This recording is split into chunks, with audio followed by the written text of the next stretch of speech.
Баршаңызға қайырлы күн достар, сіздермен мен Гаухар. Бүгін біз үй жағдайында желінбей қалған наннан кириешки дайындаймыз. Видеомызды бастамас бұрын ең алдымен менің каналыма тіркеліп қоңыраушаны баса өтіңіздер.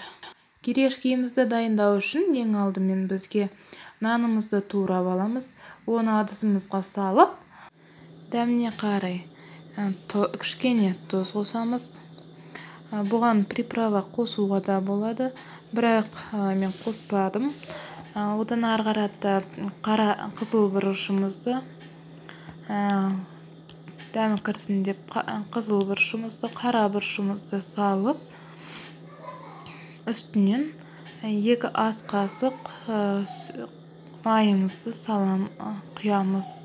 Майды бұл жерде сразу құя салмаңыздар, айналдырып құйып барлығына сіңетіндей етіп құйыңыздар.